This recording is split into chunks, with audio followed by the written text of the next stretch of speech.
لاٹھی کے بارے میں تو آپ جانتے ہی ہوں گے کہ ایک انسان لاٹھی سے کیا کام لے سکتا ہے۔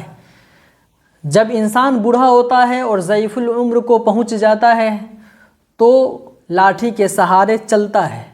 جب انسان جوان ہوتا ہے تو اس لاٹھی کے ذریعے بہت سارے کام کرتا ہے، جیسے درختوں سے پتے جھاڑنا، اگر وہ چرواہا ہے تو جانوروں کے ریوڑوں کو ہانکتا ہے۔ اسی طرح اس لاٹھی کے ذریعے انسان بہت سارے کام کرتا ہے۔ کبھی یہ لاٹھی ملک میں محافظ دستوں کو دی جاتی ہے تاکہ ملک میں بگڑے ہوئے ماحول اور حالات کو صحیح کرے۔ اسی طرح اگر یہ لاٹھی ظالم کے ہاتھوں میں پہنچ جائے تو وہ ظلم کر بیٹھتا ہے، اور اسی لاٹھی کے ذریعے انسان ظالم کو روکتا بھی ہے۔ لیکن آج ہم ان تمام کاموں کے علاوہ کچھ الگ بات کرنا چاہتے ہیں۔ ایک مقدس لاٹھی کے بارے میں آپ کو بتانا چاہتے ہیں، اور وہ مقدس لاٹھی ہے عصائے موسیٰ۔ حضرت موسیٰ علیہ السلام کی وہ مقدس لاٹھی جس کو عصائے موسیٰ کہتے ہیں، اللہ تبارک و تعالیٰ نے حضرت موسیٰ علیہ السلام کے بہت سے ان معجزات کا ظہور فرمایا جن معجزات کو قرآن مجید نے مختلف عنوانوں کے ساتھ بار بار بیان فرمایا ہے۔ مقدس لاٹھی کی تاریخ بہت قدیم ہے، جو اپنے دامن میں سینکڑوں ان تاریخی واقعات کو سمیٹے ہوئے ہیں جن واقعات میں عبرتوں اور نصیحتوں کے ہزاروں نشانات ستاروں کی طرح جگمگا رہے ہیں، جن واقعات سے اہل نظر کو بصیرت کی روشنی اور ہدایت کا نور ملتا ہے۔ حضرت موسیٰ علیہ السلام کی لاٹھی حضرت موسیٰ علیہ السلام کے قد برابر 10 ہاتھ لمبی تھی، اور اس لاٹھی کے سر پر 2 شاخیں تھیں جو رات میں مشعل کی طرح روشن ہو جایا کرتی تھی، چراغ بن جایا کرتی تھی اور اس سے روشنی پھوٹتی تھی۔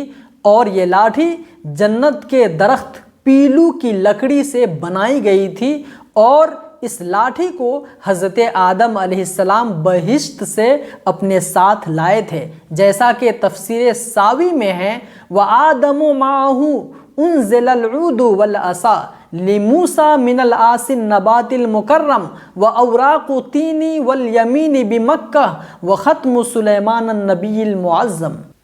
حضرت آدم علیہ السلام کے ساتھ عود یعنی خوشبودار لکڑی، حضرت موسیٰ علیہ السلام کا عصا جو عزت والی پیلو کی لکڑی کا تھا، انجیر کی پتیاں، حجر اسود جو مکہ معظمہ میں بیت اللہ میں نصب ہے، اور نبی معظم حضرت سلیمان علیہ السلام کی انگوٹھی، یہ 5 چیزیں جنت سے اتاری گئی تھیں۔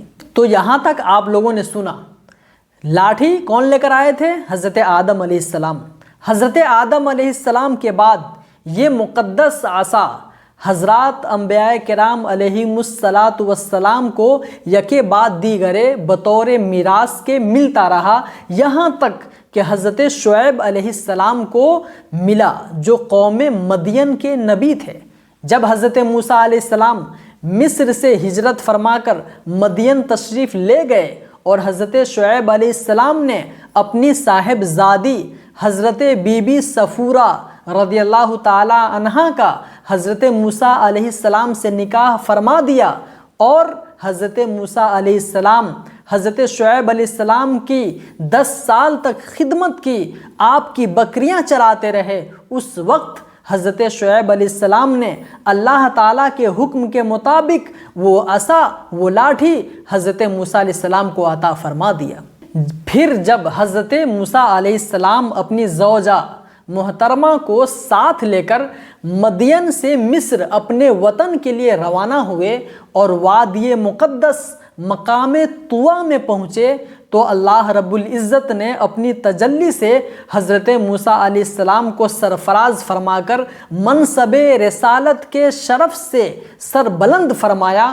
اس وقت اللہ رب العزت نے آپ سے جس طرح کلام فرمایا، قرآن مجید میں سورہ طٰہٰ کے اندر اس طرح بیان کیا گیا ہے وَمَا تِلْكَ بِيَمِينِكَ يَا مُوسَىٰ قَالَ هِيَ عَصَايَ أَتَوَكَّأُ عَلَيْهَا وَأَهُشُّ بِهَا عَلَىٰ غَنَمِي وَلِيَ فِيهَا مَآرِبُ أُخْرَىٰ۔ سورہ طٰہٰ کی آیت کریمہ ہے۔ ترجمہ: اور اے موسیٰ علیہ السلام یہ تیرے داہنے ہاتھ میں کیا ہے؟ اے موسیٰ یہ تیرے داہنے ہاتھ میں کیا ہے؟ عرض کی یہ میرا عصا ہے، میں اس پر تکیہ لگاتا ہوں اور اس لاٹھی کے ذریعے اپنی بکریوں پر پتے جھاڑتا ہوں، اور میرے اس میں اور بھی بہت سارے کام ہیں۔ آیت کریمہ میں معارب اخرى دوسرے کاموں کی تفسیر میں حضرت علامہ ابو البرکات عبداللہ بن احمد نصفی علیہ الرحمۃ والرضوان نے فرمایا کہ حضرت موسیٰ علیہ السلام جب اپنی لاٹھی کو ہاتھ میں لے کر چلتے تھے تو اس کے سہارے سے چلتے، اور حضرت موسیٰ علیہ السلام اس لاٹھی سے بات چیت کر کے دل کو بہلاتے تھے۔ وہ عصا دن میں درخت بن جاتا تھا اور حضرت موسیٰ علیہ السلام پر سایہ کرتا تھا، رات میں اس کی دونوں شاخوں کا روشن ہو کر حضرت موسیٰ علیہ السلام کو روشنی عطا کرنا، اور اس عصا کے ذریعے حضرت موسیٰ علیہ السلام دشمنوں، درندوں، سانپوں اور بچھوؤں سے حفاظت کرتے تھے۔ حضرت موسیٰ علیہ السلام جب کسی کنویں سے پانی بھرتے تو اس وقت وہ لاٹھی رسی بن جاتی تھی اور اس کی دونوں شاخ ڈول بن جایا کرتی تھی۔ بوقت ضرورت وہ لاٹھی اور عصا درخت بن کر حسب خواہش اور تمنا کے مطابق پھل دیا کرتی تھی، اور درخت بننے پر پھلدار درخت کی صورت اختیار کر لیتی۔ اس طرح زمین میں اگر حضرت موسیٰ علیہ السلام اس لاٹھی کو گاڑ دیتے تھے، زمین میں لگا دیتے اور زمین پہ رکھ دیتے تو پانی نکلنا شروع ہو جاتا۔ یہ تمام کام مدارک التنزیل میں درج ہے۔ حضرت موسیٰ علیہ السلام اس مقدس لاٹھی سے ان تمام کام کو کرتے تھے، مگر جب حضرت موسیٰ علیہ السلام فرعون کے دربار میں فرعون کو ہدایت دینے کے لیے اسلام کی تبلیغ کے غرض سے تشریف لے گئے، اور فرعون نے آپ کو جادوگر کہہ کر جھٹلایا، تو حضرت موسیٰ علیہ السلام کے اس عصا کے ذریعے بڑے بڑے معجزات کا ظہور شروع ہو گیا، جن میں سے 3 معجزات کا انشاءاللہ ہم تذکرہ کریں گے جو قرآن پاک میں ذکر ہے۔